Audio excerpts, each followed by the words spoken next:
everyone, today I will be discussing the absolute value of a number on a number line. Our objective is to represent the absolute value of a number on a number line as the distance of a number from 0. So let's start with the definition of a natural number. So this is any whole number greater than 0. So what are the set of natural numbers which is denoted by n? So these are the elements starting from 1, 2, 3, 4, 5, 6, and so on and so forth. Okay? Now, how about the whole number? When we say whole number, it is a number that either 0 or a natural number. So, what are the set of whole numbers which is denoted by W? So, the set of whole numbers contains from 0, 1, 2, 3, 4, 5, 6, 7, and so on and so forth. Okay? So, the set of integers, which is denoted by Z, consists of positive integers, 0, and negative integers. So, we have here negative 5, negative 4, numbers below negative 5. We have negative 4, negative 3, negative 2, negative 1. Then we have 0, 1, 2, 3, 4, 5, and so on and so forth. So these are all negative numbers. These are all negative numbers. And then we have here 0. Okay. And then this one from 1 going to the right, we have all positive numbers. Okay. So, next is the number line. So, this is a horizontal line which extend indefinitely in both directions with numbers placed at equal intervals. So, as you can see, this is an illustration of a number line wherein we have here 0. Okay. So, we have 0. And then from 0 going to the right side, we have all positive numbers. So this arrow indicates that you can extend that indefinitely, and that arrow indicates that there are more integers towards the right. Okay? And then from 0 going to the left side, we have all negative numbers. Now, again, this arrow indicates that there are more integers towards the left. And then you can extend that indefinitely. So, that's the illustration of a number line. And then, when we say distance, this is a number of units between two integers on a number line. So, let's say we have 0.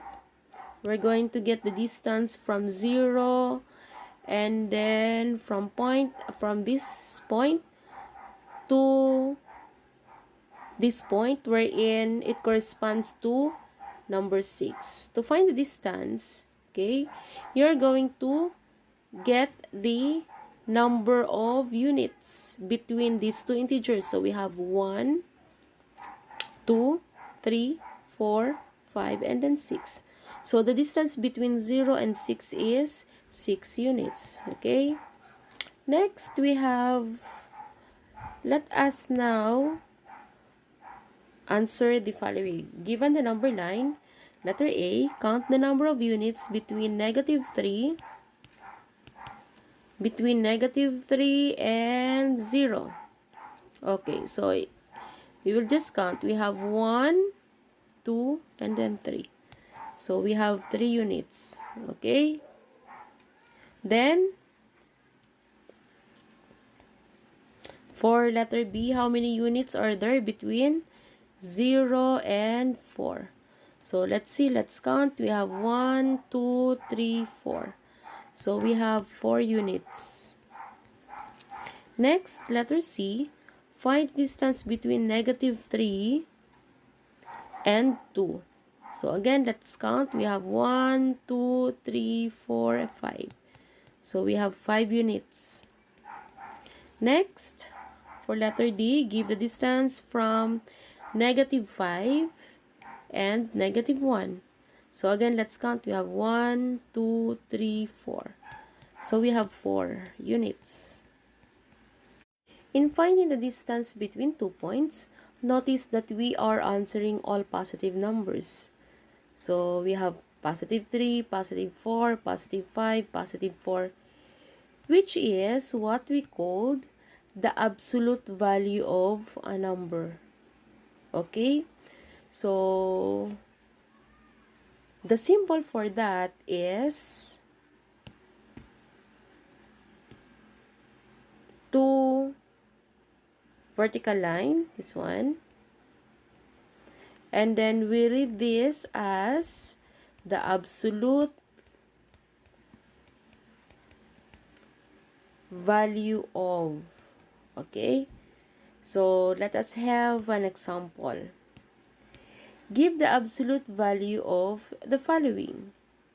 So, for letter A, the absolute value of 5 is 5. Okay? Now, for letter B, the absolute value of -6 is +6. Okay? Then next, have 3. So, the absolute value of 3 is 3. Okay? Then, letter D, the absolute value of 0 is 0. Letter E, the absolute value of -10 is 10. Then letter F, we have the absolute value of 5 plus 6. 5 plus 6 is +11. So, the absolute value of 11 is 11. Then, letter G, negative of the absolute value of 15, we have the absolute value of 15 is 15. Right? But then, there is a negative sign outside this symbol. So, we have -15. Okay? So, that's the answer for letter B. For this one, for letter B example. Okay? Next, letter C. Okay, letter C. So, identify the absolute value represented on the number line. So, as you can see, we have here number line wherein we have the highlighted points. We have -5, -1, 2, and then 4. So, what are we going to do is we will just get the absolute value of these numbers. So, for letter A, we have the absolute value of -5. So, of course, this is 5. Okay? So, next, letter B. So, the absolute value of -1. So, that is 1, right? Next, letter